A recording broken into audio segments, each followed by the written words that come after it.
한국 사람이라면 2011년 청해부대 아덴만 여명 작전에 대해서 한 번 이상은 들어봤을 겁니다. 하지만 언론의 주목을 잘 받지 못한 숨은 주인공이 있는데요. 해적에게 납치된 3호 주얼리호 선원들 구출 작전을 성공으로 이끈 것은 당시 청해부대에 호송 임무를 하고 있던 최영함은 SLQ-200 VK 소나타 ECM 전자전장비를 이용 해적의 무선장비 전파 교란 J-mming으로 시작되는데요. 해적들의 해적 모선이나 다른 해적선과의 연락을 원천적으로 차단하기 위해서였죠. 또한 이렇게 고립된 3호 주얼리호에 레이더 재밍 신호를 특정 시간에 며칠간 보내 해적들이 레이더 재밍 신호를 단순히 기계 결함으로 인지하게끔 만들었는데요. 최영함은 VHF 상선망으로 곧 작전이 시작된다는 경고 방송을 해적들이 알아들을 수 없는 한국어로 실시해 3호 주얼리호의 선원들이 대비할 수 있도록 조치합니다. 이후 최영함은 해적들의 눈을 가리고 그동안 지속적으로 재밍 신호를 보냈던 시간에 3호 주얼리호에 접근했습니다. 레이더가 불통이 되는 바람에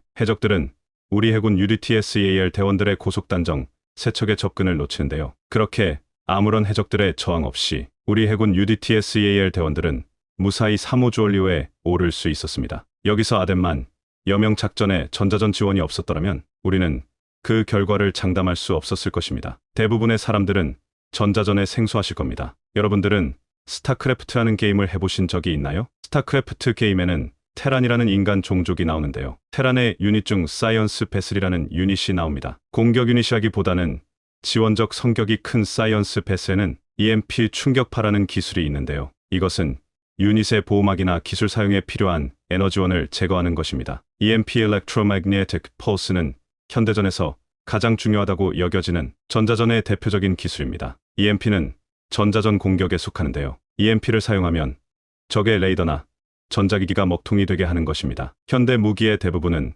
전자기기를 포함하고 있어 EMP 공격은 아주 치명적이죠. 최초의 전자전은 우리나라와도 밀접한 1904년 러일 전쟁으로 기록되어 있습니다. 1904년 러시아는 러일 전쟁에서 자군 기지를 포격하려는 일본군 함정 사이에 무선 통신을 방해하면서 최초로 전자전을 실전에 사용한 것이죠. 제1, 2차 세계대전이라는 비극을 거치면서 전자전이 본격적으로 널리 쓰인 것은 제2차 세계대전입니다. 이때 레이더 기술이 군의 핵심으로 자리 잡게 되는데요. 레이더 기술의 발전에 대응하기 위해 전자전 기술도 함께 발전하게 됩니다. 미 해군은 2차 대전 후반부터 항공모함의 전자전 함재기를 운영해왔죠. 1982년 6월 9일에는 레바논 북동부 백하계곡 상공 수십 대씩 편대를 이룬 시리아와 이스라엘 전투기들이 맞붙었던 적이 있습니다. 사흘간 이어진 공중전의 결과는 놀라웠습니다. 80대 1로 이스라엘의 일방적인 승리였는데요. 이 놀라운 결과가 있을 수 있었던 이유는 시리아군의 대공 레이더가 작동하는 순간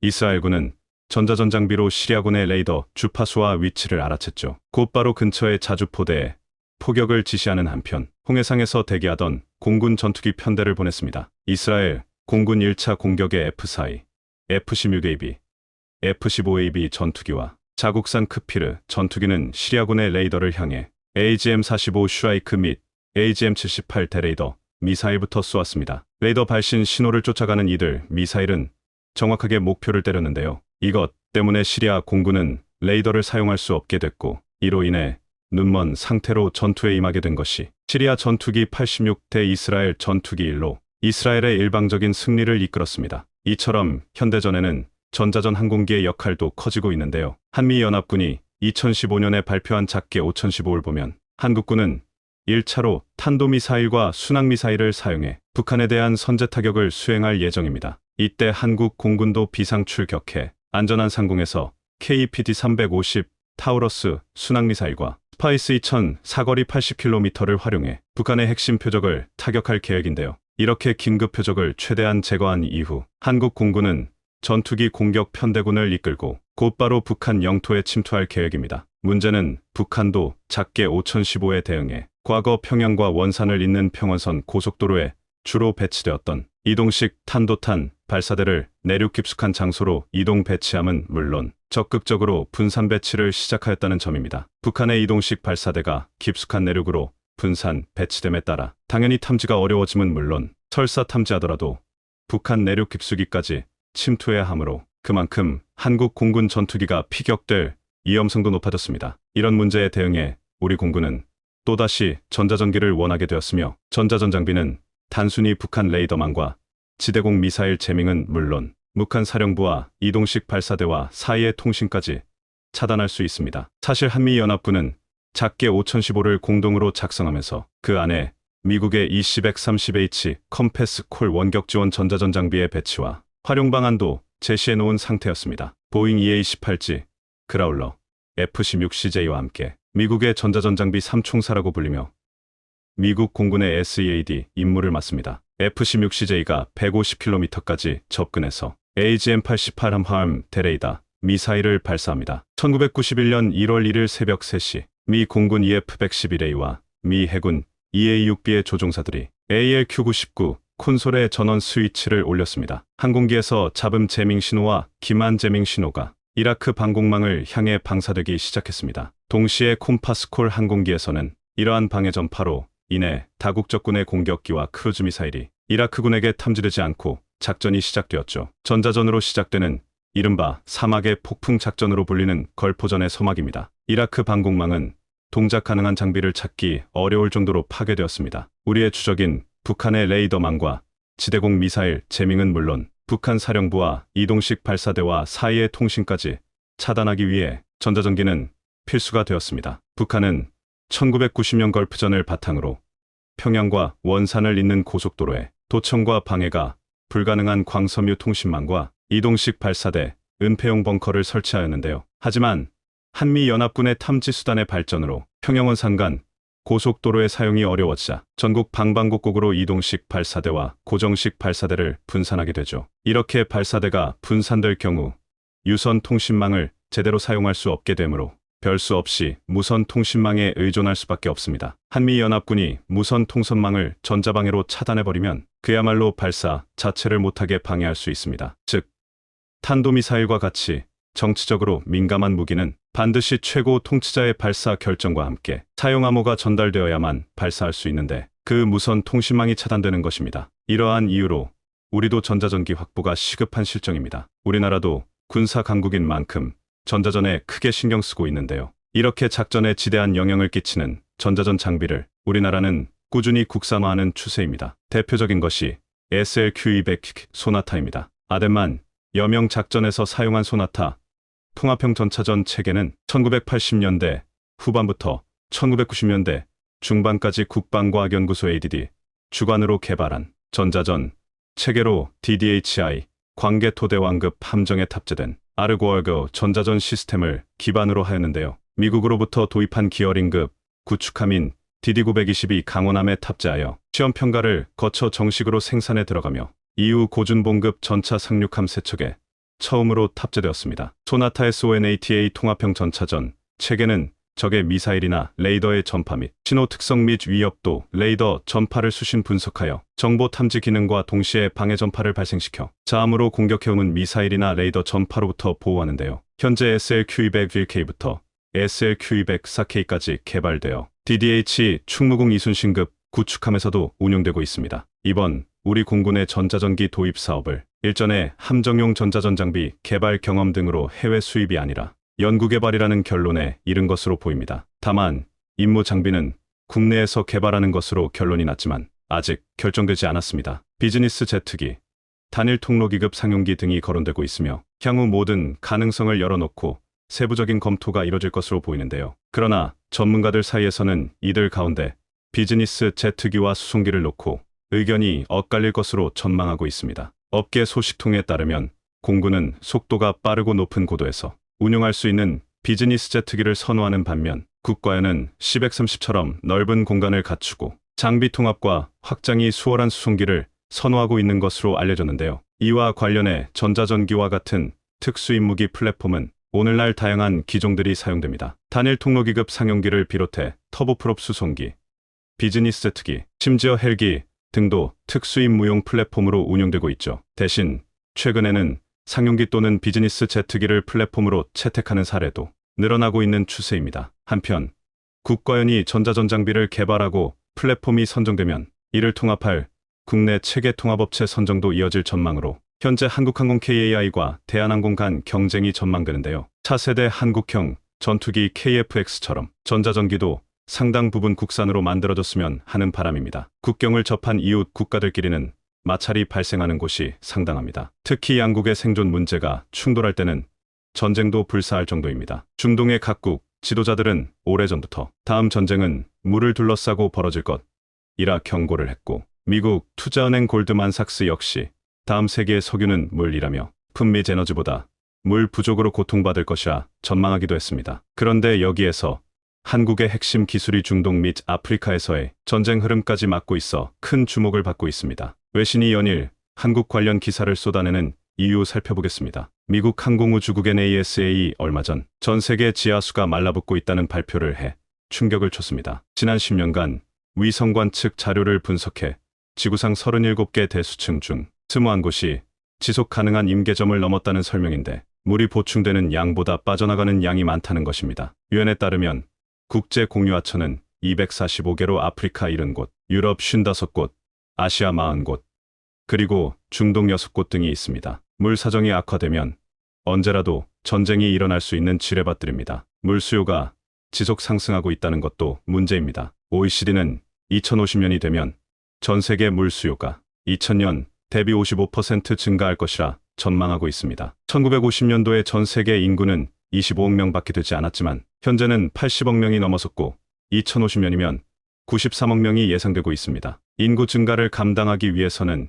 2035년까지 식량 생산을 현재보다 69% 늘려야 합니다. 농업용수 사용도 비례해 늘 수밖에 없는데, 전 세계 담수 사용량 70%는 농업 용수에 쓰이고 있습니다. 전력 생산을 위해 사용되는 물도 20% 이상 증가할 전망입니다. 하지만 이용할 수 있는 수자원은 오히려 줄어들고 있습니다. 현재 워터쇼크라는 말이 돌고 있는데, 1970년대 오일쇼크처럼 조만간 물 가격이 상상도 할 수 없을 정도로 오른다는 시나리오입니다. 2025년에는 30억 명이 물 부족에 시달릴 것이란 통계도 있습니다. 케냐에는 전통적으로 용맹한 부족 마사이족이 있는데, 이들의 인사 방법은 전 세계에서도 큰 이슈가 됐습니다. 만나서 인사할 때 서로의 얼굴이나 몸에 침을 뱉는 것입니다. 이는 물이 너무나 귀해 상대방이 소중하다는 의미에서 침이라는 물을 상대방에서 선사한다는 의미가 있습니다. 세계 물 분쟁 주요 지역을 보면 곳곳에 위험이 도사리고 있습니다. 이들은 주로 강과 관련이 있는데, 영어에서 경쟁자를 뜻하는 라이벌리, 강을 뜻하는 리버레블에서 기원한 것도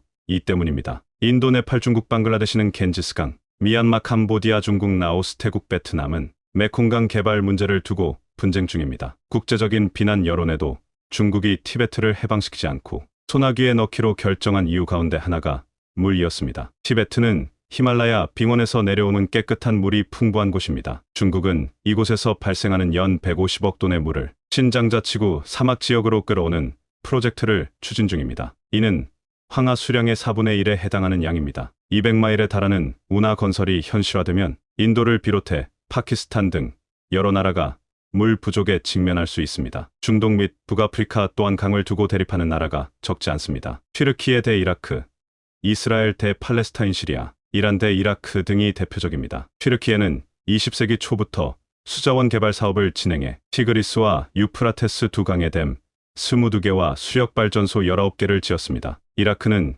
이로 인해 하천 수량이 80% 줄었다며 반발하고 있습니다. 예멘 또한 수세기 동안 주요 부족이 물과 목초지를 차지하기 위해 혈투를 벌였습니다. 1967년 제3차 중동전쟁의 발발 원인으로도 수자원 분쟁이 꼽힙니다. 당시 시리아가 요르단강 상류에 댐을 지으려 하자 안보 위협을 우려한 이스라엘이 맞서면서 전쟁으로 이어졌고, 이스라엘은 이 전쟁으로 점령한 골란고원을 아직까지 시리아에 반환하지 않고 있습니다. 골란고원이 요르단강 수자원을 통제하기 위한 전략적 요충지이기 때문입니다. 그 중에서도 현재 가장 크게 다투고 있는 나라는 이집트와 에티오피아를 꼽을 수 있습니다. 2011년 에티오피아가 나일강 상류 청나일강에 초대형 수력발전댐 건설을 시작한 이후 거세게 대립하고 있습니다. 이집트와 에티오피아는 모두 1억 명 이상 인구를 보유한 나라인데다 나일강이 자국 경제에 상당한 영향을 미치고 있어 양측 모두 한치도 물러서지 않고 있습니다. 길이 6,600km로 세계에서 가장 긴 나일강은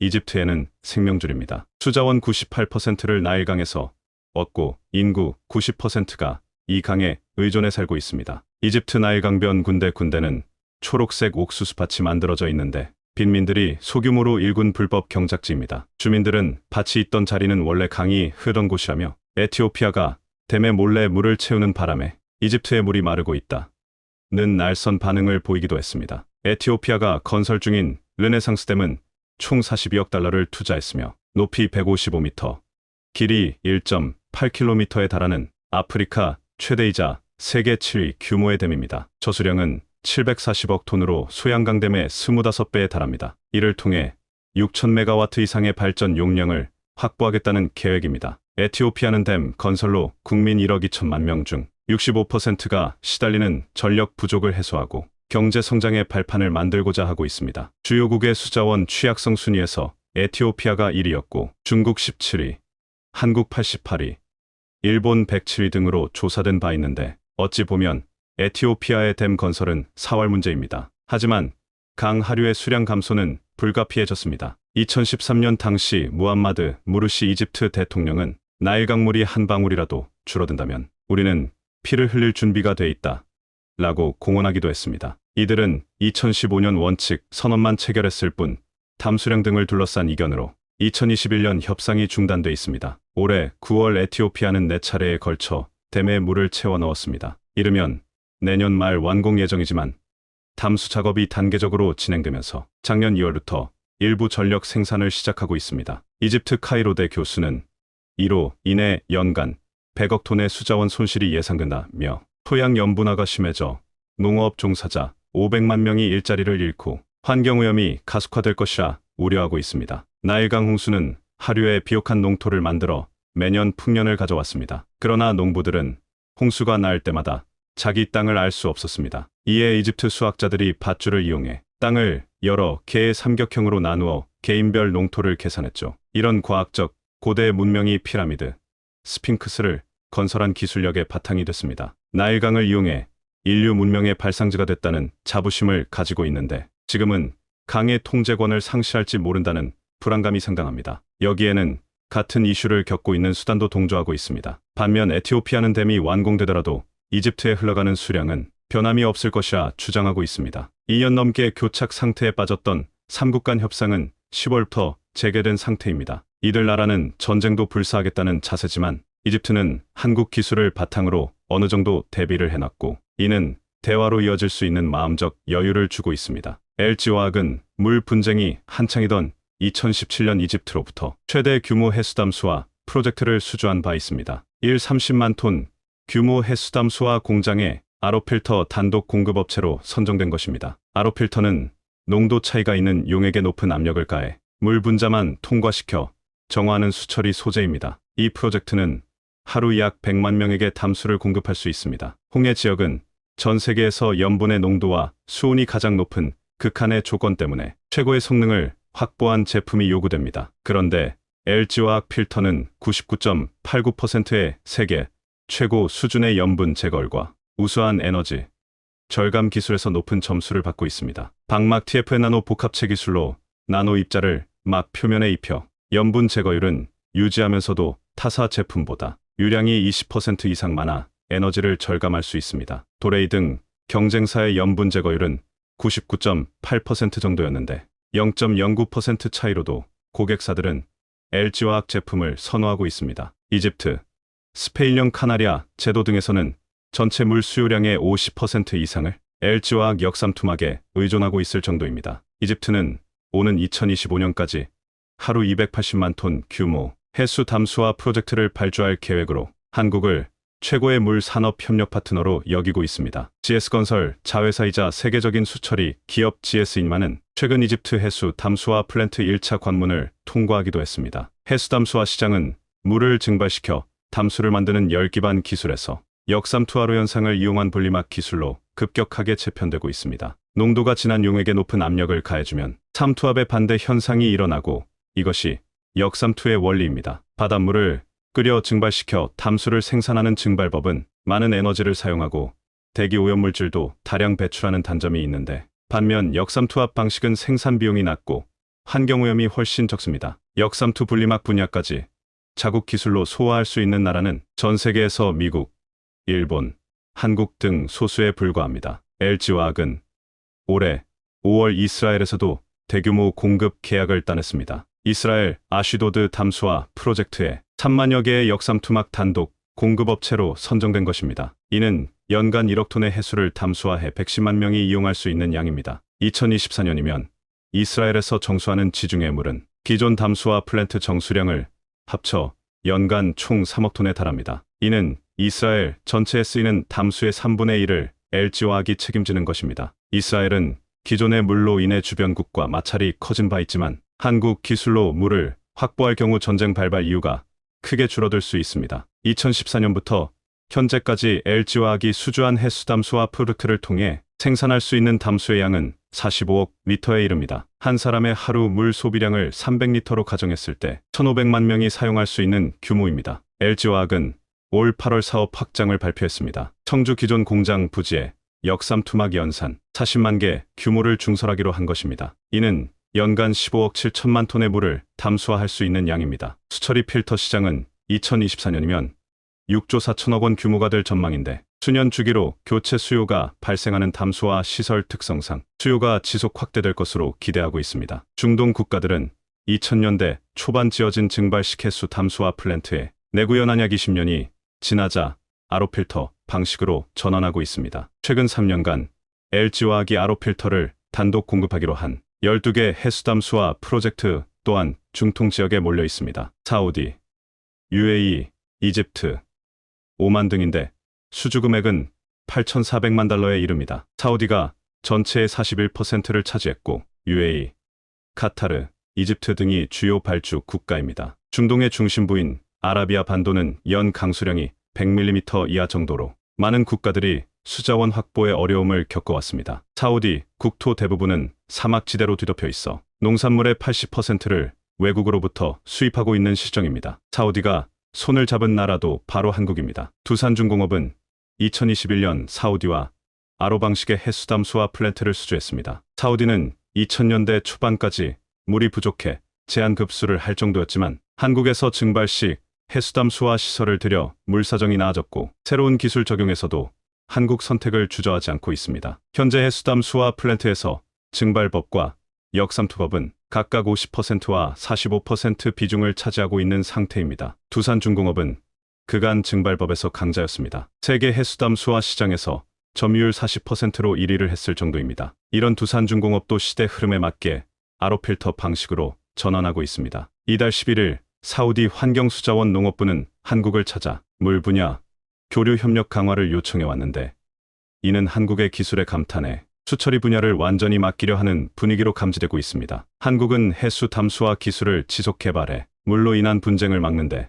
큰 역할을 하길 바랍니다. 지난 8월 중국의 기술기업 화웨이는 7나노급 애플리케이션 프로세서를 장착한 최신 스마트폰을 공개했습니다. 중국은 반도체 자림을 이뤄낸 것이냥 의기양양하게 화웨이의 최신 스마트폰을 마음껏 홍보했습니다. 미국은 깜짝 놀랐습니다. 그렇게 수많은 반도체 제재를 했는데 대체 어떻게 화웨이가 첨단 AP를 장착한 최신 스마트폰을 출시할 수 있었는지 자기들이 했던 그 많은 제재들이 거의 효과가 없었다는 말인가 망연자실한 표정이었습니다. AP는 스마트폰의 두뇌 역할을 하는 시스템 반도체입니다. 최신 스마트폰을 내놓으려면 다양한 첨단 부품이 필요한데 화웨이는 이걸 대체 어떻게 구한 것일까요? 화웨이는 정말 미국의 제재 벽을 뚫고 반도체 자립을 이뤄낸 것일까요? 지난 8월 말 중국의 기술기업 화웨이는 플래그십 스마트폰 메이트 60 프로를 출시하자 미국의 대중국 반도체 제재에 참여했던 서방 국가들은 깜짝 놀랐습니다. 화웨이가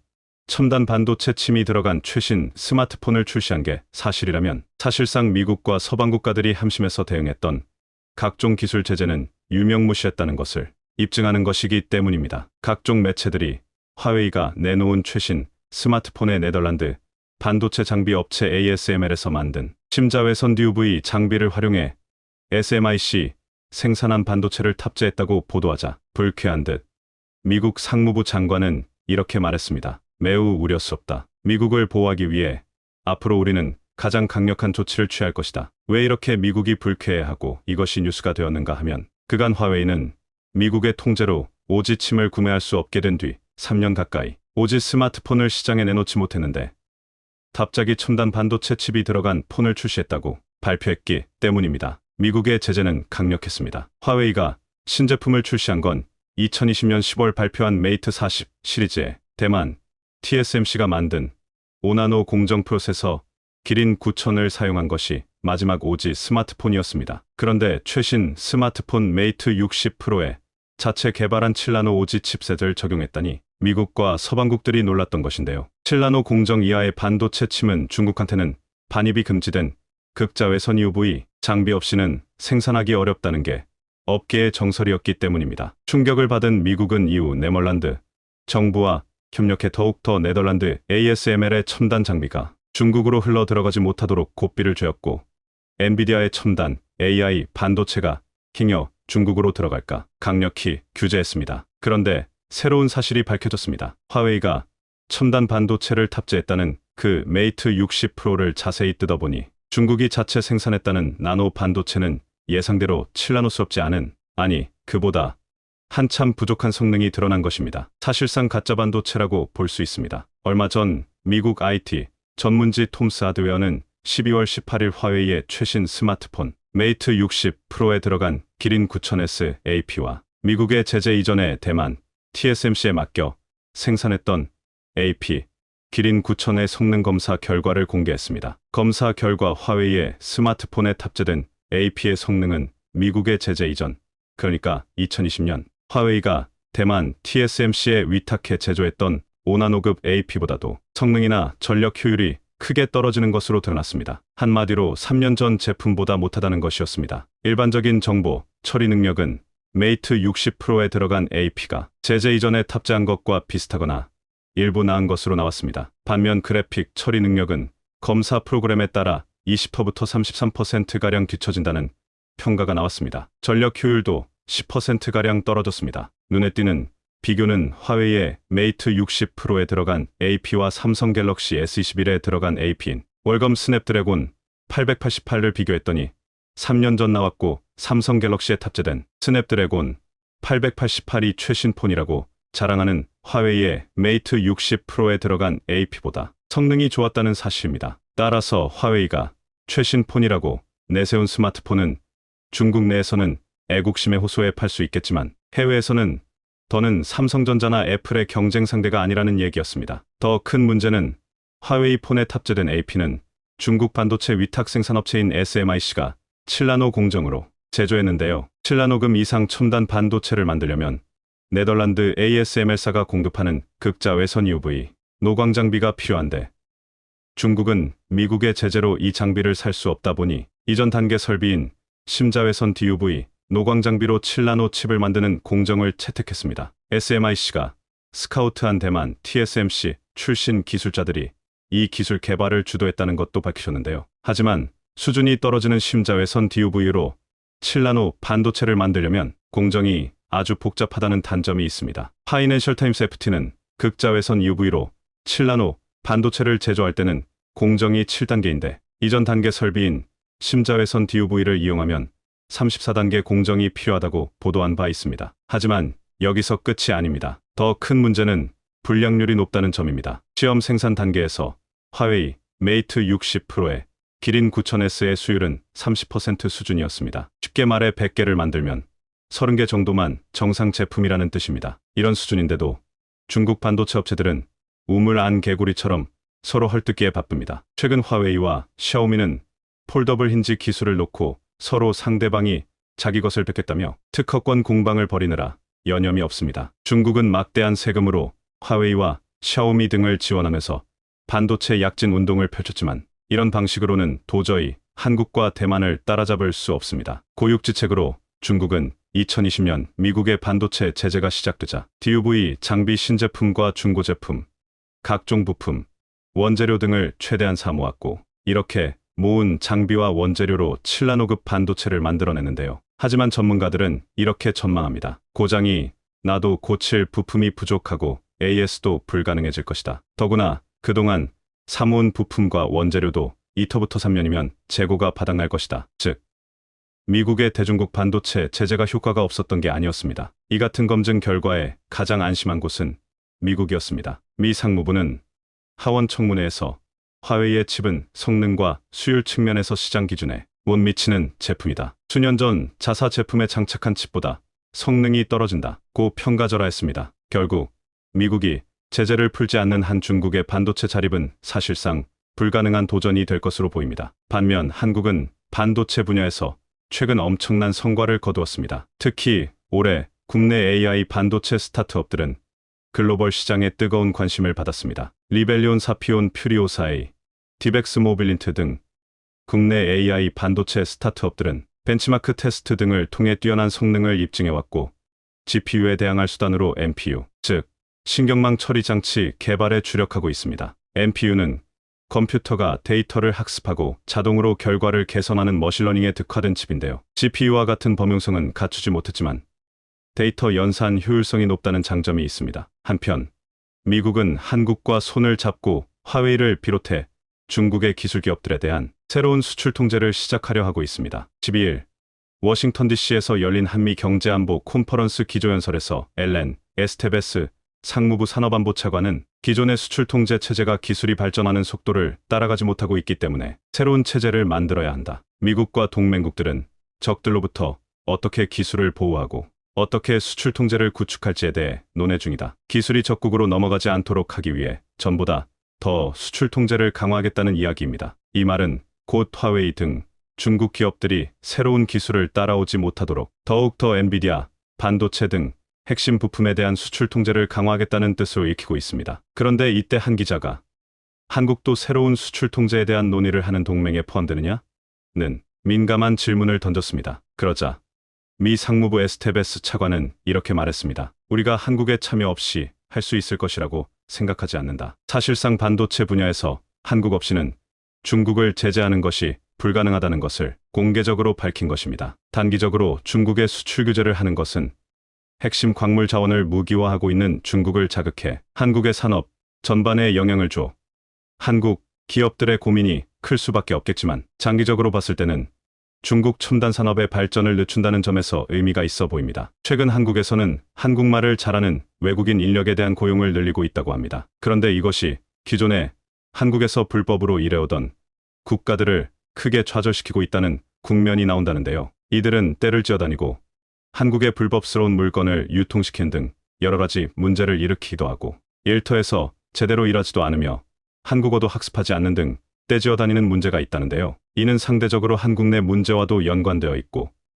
한국 정부는 골머리를 앓고 있는 상황입니다만 그러나 오히려 동남아의 기타 작은 국가들의 청년들은 한국에 어떻게든 와서 일하려고 진심으로 애를 쓰고 한국어까지 배우는 등 뜻밖의 상황이 전개되고 있는데 특히 한 국가가 매우 주목되고 있는 국면인데요. 해당 국가는 한국을 존중하며 절차를 지키고 최선을 다하는 모습을 보여주고 있으며 한국에서 동남아인데 이렇게까지 애를 쓰며 진지한 나라는 처음 봤다는 의견을 제기하고 있습니다. 또한 기존에 한국인이 가졌던 해당 국가에 대한 오해를 씻는 계기가 될 정도로 대단하다고 하는데 국민들이 매우 순수하며 한국에 대한 존중하는 마음 등으로 한국에서도 높게 평가받고 있습니다. 그러나 다른 나라는 한국의 법 질서를 해치는 건 물론이고 사회 문제를 크게 일으키고 있는 상황입니다. 한국에서 이렇게 사회 문제를 일으키는 국가는 다름 아닌 베트남이며 비교가 된다고 하는데요. 현재 한국이 베트남을 손절해버리고 또한 한국을 존중하는 이 나라에 더욱 많은 혜택을 주려는 움직임이 보이자 베트남에서는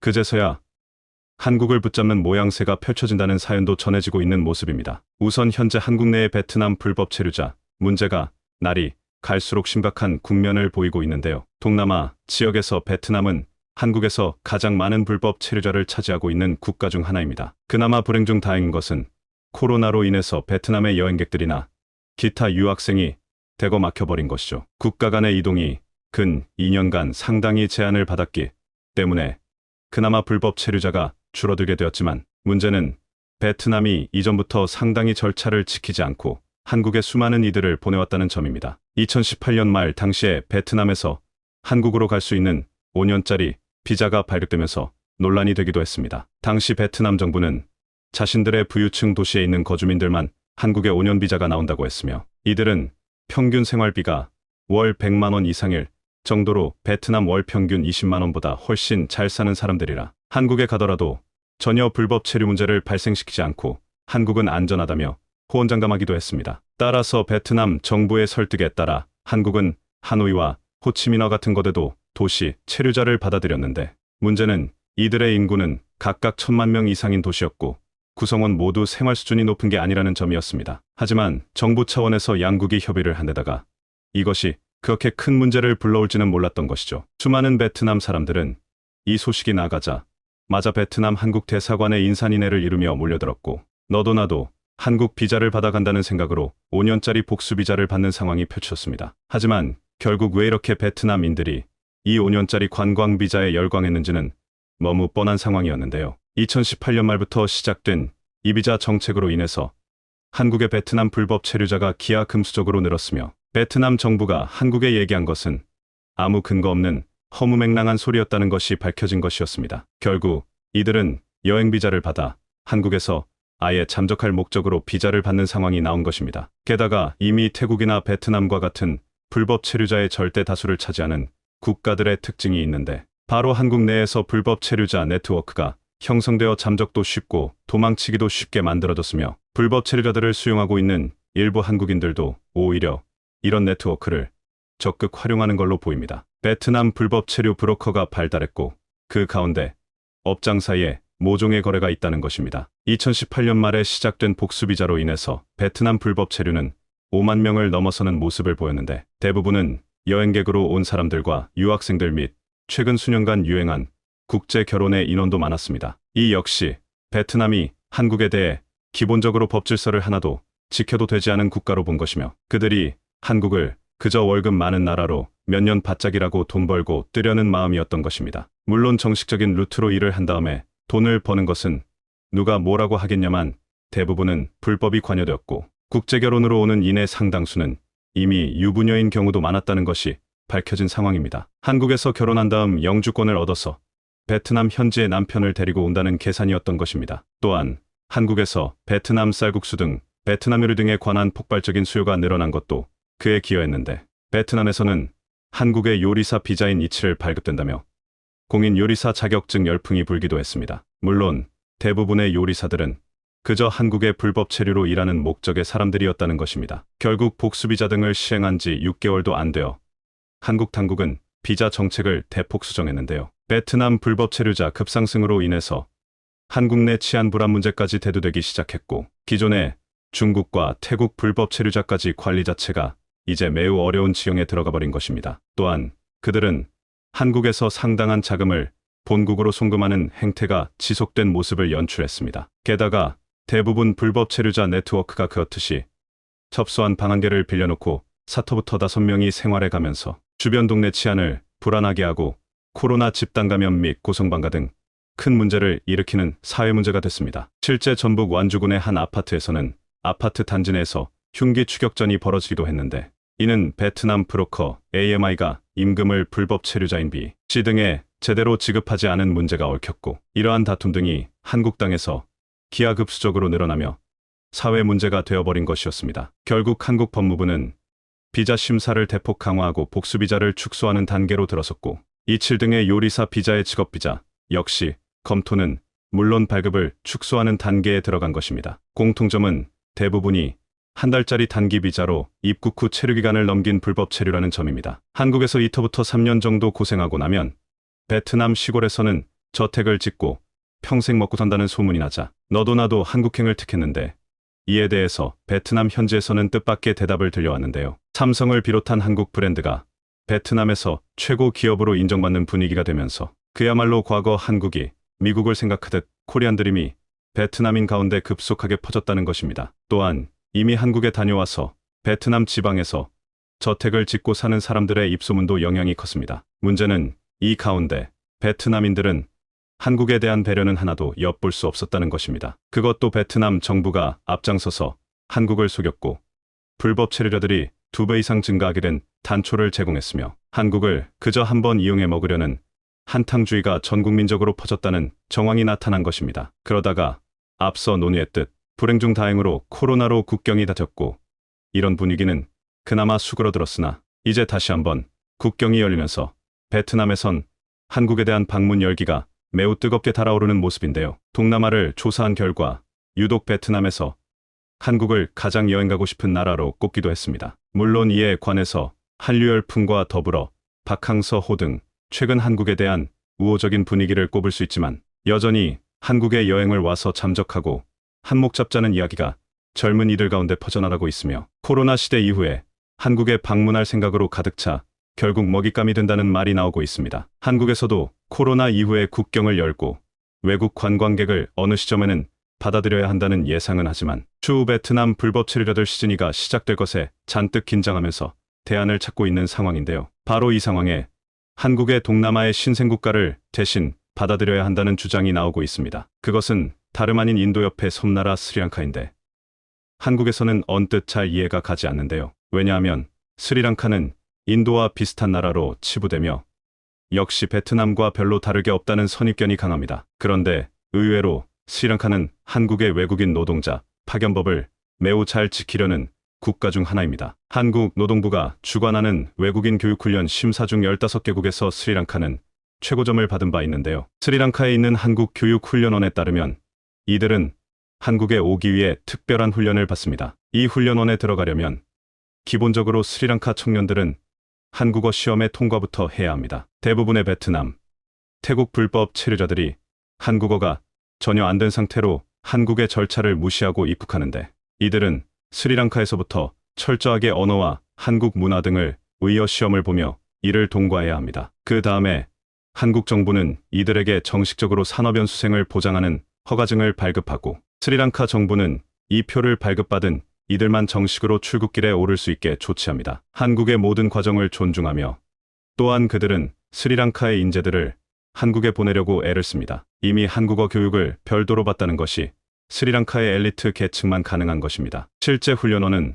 성실하고 책임감 있는 스리랑카의 청년들로 구성되었고 강도 높은 군대식 체력 훈련도 받고 이는 한국 공장의 산업연수생으로 파견 시에 공장 근무를 견딜 수 있도록 체력 훈련을 받는 것입니다. 한국은 이런 스리랑카를 높게 평가했으며 선순환으로 스리랑카인들은 이런 점을 자랑스럽게 생각합니다. 또한 스리랑카는 현재 정치인들이 중국과 1대1로를 무리하게 진행하는 바람에 국가 부도 위기에 처해 있는 상황인데 한 가지 주목할 사안은 베트남과 같이 절차를 무시하고 한국에 무조건 불법으로 가려는 게 아니고 한국의 외교 당국과 법무부, 노동부에서 내려오는 공지를 잘 살펴보고 이에 대한 것을 국가 차원에서 잘 준비시켜서 준비된 이들을 내보내려고 한다는 점입니다. 또한 스리랑카 교육부 장관은 한국어 학습을 철저하게 준비하라고 청년들에게 주문하면서 한국어야 말로 한국으로 들어가게 하는 여건이나 다름없다며 한국에 민폐 끼치지 말 것을 강조하고 있습니다. 현장에서